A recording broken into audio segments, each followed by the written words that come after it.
Today, I'm going to unbox and take a look at Battle of St. Louis game from the Historical Game Company, a strategy game of the Battle of St. Louis, 1780.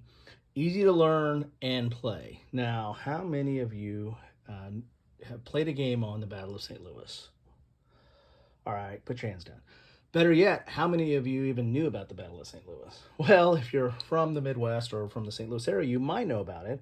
But this was a battle during the American Revolutionary War. I didn't know about it until I found this game. And then I found that there's actually a book that is co-authored by the designer of this game. The designer of this game is Steve Kling, who's also the proprietor of the Historical Game Company, who I've started up a correspondence with, and as a result of that, he actually sent me this game. He sent me 3 games from his collection after I had bought 3 games from his collection and told him how impressed I was with his offering. This is a smaller game company, a relatively new game company, and as I said, I'm impressed with their output so far. They, like some other smaller publishers, use Blue Panther for sourcing, so the box and the counters and the dice and the cards and the rules and all that might look similar to some of the other, at least quality-wise, to some of the other smaller publishers that Blue Panther sources for, like Catastrophe Games, White Dog, Hollandspiel, Schultz, I think, Red Slash. I mean, there's several that Blue Panther sources for, and so there's a consistency in the quality there. But more importantly, there's a consistency in the quality of the Historical Game Company games. In fact, all the ones that I've unboxed and looked at so far all have like a canvas map, and I really like that. And so far, all the games that I've looked at all share a very similar mechanism. There's cards that help move the movement and attack forward.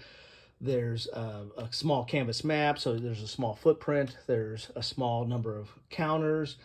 The counters have some of the same elements on it, although there might be some differences based on the time period. But even the time periods range. So far, the ones have all ranged from the 1700s to early 1900s. So not I mean, that seems like a long time period, but a lot of the games really fit more in that later, earlier period, I should say. So anyway, enough of all that. Let's look at the back of the box here. And by the way, that book, I looked for that book. It's really kind of hard to find. I haven't found that book yet. That talks about the Battle of St. Louis and also another battle, but it's really talking about that period of the Revolutionary War in the Midwest and around St. Louis.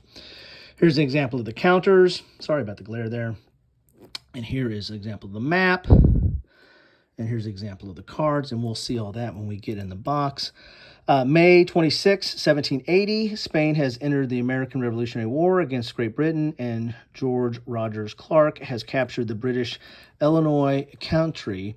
Orders are given to sweep the Spanish and Americans from the Mississippi River Valley, starting with St. Louis.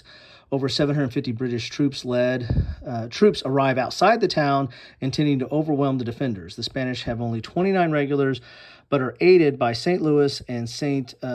Genevieve militia and some free black townsfolk who are determined to defend St. Louis. The stage is set. This looks interesting.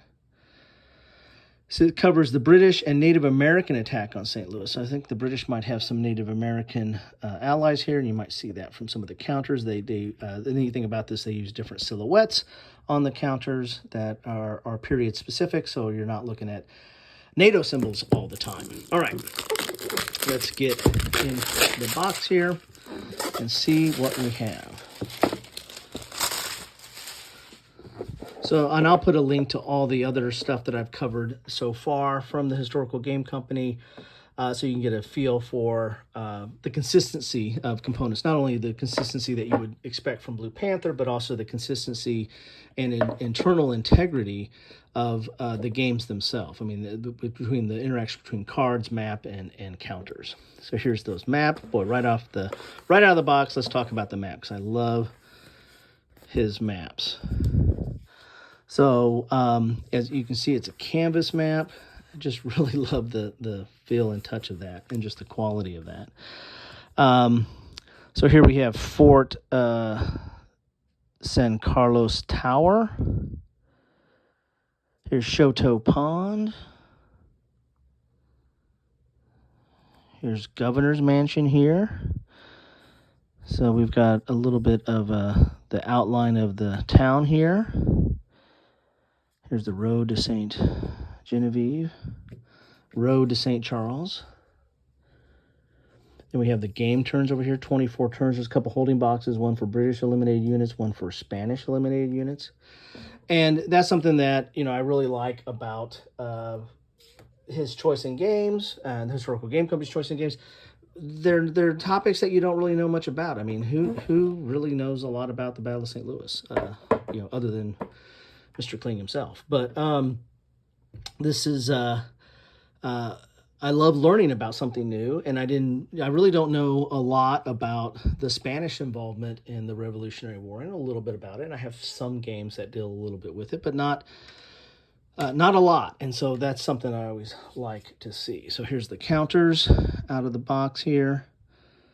And it looks like the British are going to outnumber the American forces, the Spanish and American forces there.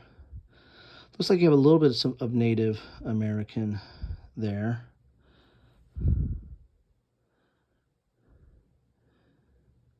So there you have it, and they're double-sided. A little bit of a splotch there, but it's not affecting any of the counters. And then the counters are very thick, very nice thick counters there. Let's get the rules out here. And the rules are not going to be, there's the die. The rules are not going to be that much of an investment. We're talking 4 pages, people, which really only 4.5, because half the page is the terrain effects chart, which is an image of the terrain, the description, movement, and combat effect. And then the rules are relatively standard for every game that I've seen in the system so far. So there's an example of the counters, which you have the range, attack factor, defense factor, movement factor, and affiliation. And then the unit type, depending upon the silhouette. So those are fleeing citizens. So that can't be good. This might be some of the Native American right there, possibly. Possibly. All right, so you've got a dual column, components, setup. Here's an example of the cards. So you see they have an indication for move, attack, and special. Each of the entire deck will have the same image, so the Spanish and Americans will have that image, and then the British and their forces will have that image, but there are 2 different images at least, and 2 different colors. Here's your movement, defensive fire, combat phase, with your line of sight, disordered units, retreat, combat procedure, and the like. Here is rally and disordered. Here is victory conditions. And then the special rules. And there you have it. So not a lot of rules, just the way I like it. Then we have the cards here. And so these games, I find the maps aren't that big. The counter density is low. So, I mean, you're really not looking at a huge investment here as far as time and effort, but yet it's still, there's quite a few decisions. It's kind of hard to get these off here. Let's do it this way. There's still an interesting game here. I mean, you've got different units and different tactics and different cards that are going to be involved, and so it really does give you a feel for that particular conflict, and a lot of times the conflicts are something that hasn't been covered much, if at all. So here's the Spanish cards. You get an example of those. Here's that image. You got the move, attack, and special on there. So you got a little bit of the history. Not a lot of history on the cards. That's one thing. They do have, like, the title will have some historical context, but you have an image, right? But you don't have a lot of history on the cards. They use that space for clear, easy to read elements to play the game, as opposed to putting a lot of history text. I mean, I like having history text, but let's be honest, if I had to sacrifice history text for actually legible and playable cards or components, I'm going to go with the latter. So there's just a print holder there. And here's some of the British cards here. So there you have it. Will prisoners take priority? Sioux ferocity. So there you go. Oh, the Winnebagos. Winnebagos stormed the line. Oh, so there are some Native Americans involved here. Whoops, sorry. All right, there you have it. That is what you get in a box of Battle of St. Louis from the Historical Game Company. I want to thank Blue Panther, but more importantly, Steve Kling of the Historical Game Company for not only his correspondence and learning a little bit more about him and his background and his company, but also, you know, for these games. I really do appreciate it. I bought 3. I've got 3 new ones from him, and I actually have my card open at his site, so check it out. You can get it from his site or you can get it from Blue Panther, but I've got my card open for potentially even more, because these are just, in my opinion, just very interesting and very accessible games.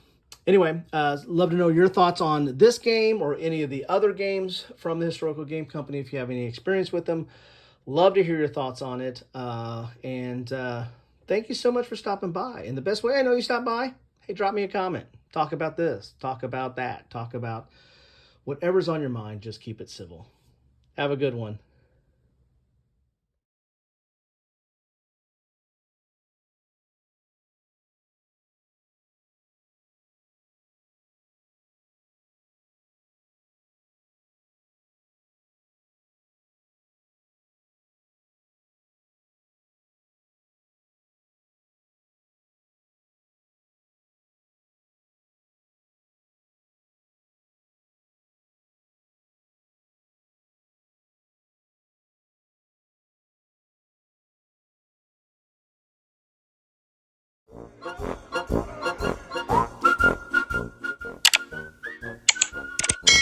Thanks for watching.